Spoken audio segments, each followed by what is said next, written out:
s'engager. Parlons maintenant de Djibouti et de son économie, Monsieur le Président. Djibouti est une plateforme militaire avec plusieurs bases militaires des États-Unis, de France, de l'Union européenne, de Djibouti et bientôt peut-être aussi de la Chine. Est-ce que Djibouti envisage aussi de devenir une plateforme économique dans la région? Djibouti est une plateforme, c'est un hub de la sécurité internationale d'abord, n'est-ce pas? Mais sa vocation est d'être un hub économique, une place financière, et pensons que nous avons tous les atouts pour pouvoir devenir le Hong Kong de l'Afrique.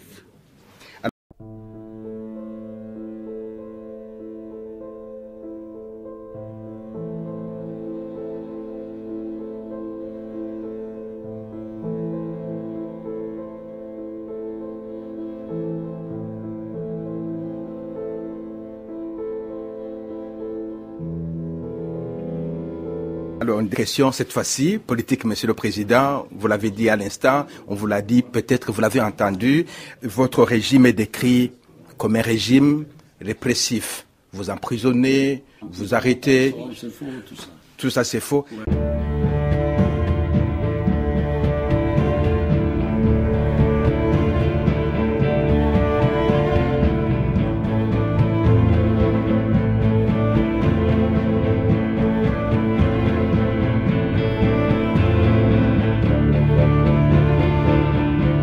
Nous sommes un pays à multipartisme intégral d'abord. Nous avons mis en place la proportionnelle. Nous avons des partis politiques. Nous avons de l'opposition. Nous avons la majorité parlementaire et la majorité gouvernementale. Et nous exerçons comme tous les pays du monde, n'est-ce pas?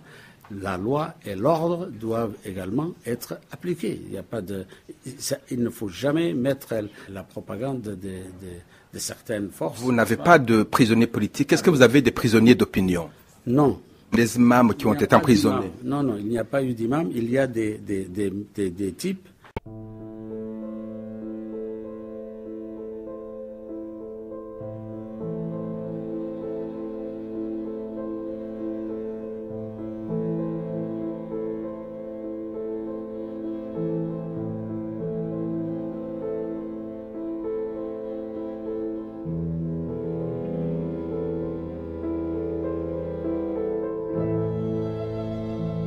Des prédicateurs radicaux qui ont voulu mettre le pays à feu et à sang. Je vais vous donner quelques noms. Abdurrahman Bachir. C'est pas la peine, je les connais. Je les connais, ils sont deux, n'est-ce pas? Ils sont deux et ce sont des gens qui ont appelé à la violence et à la guerre, n'est-ce pas, sainte dans la ville. Ils sont membres des Frères musulmans, c'est ça? Bien sûr, bien sûr. Donc,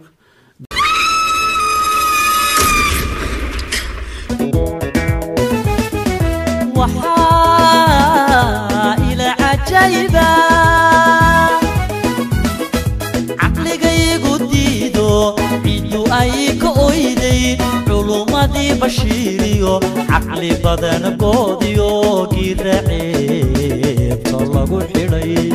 On ne peut pas tolérer ça et ça c'est une affaire judiciaire, c'est une affaire de droit commun et ces gens-là ont été présentés devant le tribunal qui les a condamnés en appel et en première instance. Et comment avez-vous géré la situation de l'opposition qui a mis en place apparemment ce qu'il appelle un parlement parallèle? Il demande la négociation et un dialogue politique. Nous sommes ouverts. Nous avons fait savoir par écrit que nous sommes ouverts à tout dialogue politique.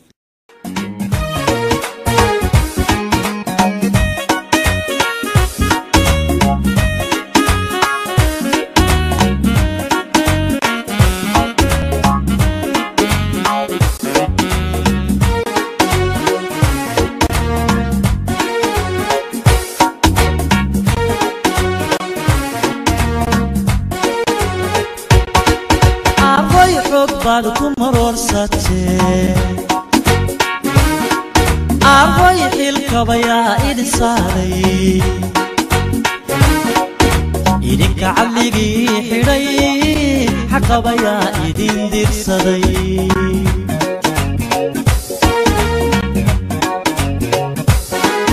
arway xoog baad ku marorsatee arway xilka الكبايا إدن صاري إدن كعلقي حري حقبايا إدن دير صدي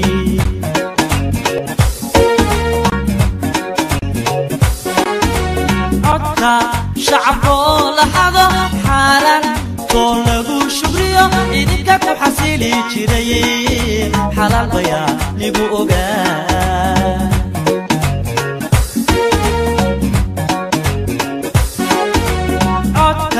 شعبو لحظة حالا طولبو شبريو إذن كاكو حسيلي جري حلال بيا لبو أغا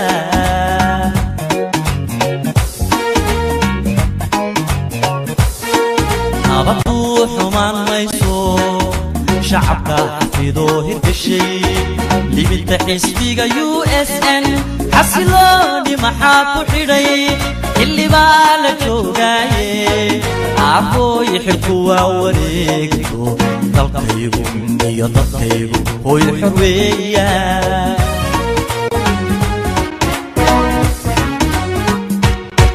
نبطو حمان ميسو شعبك حفيدو هركشي لبنت حسبيغا USN حسيلوني محاكو حري اللي بالك جوغاي عفو يحبوا وريكو دلقيبو جبوتي هو الحرية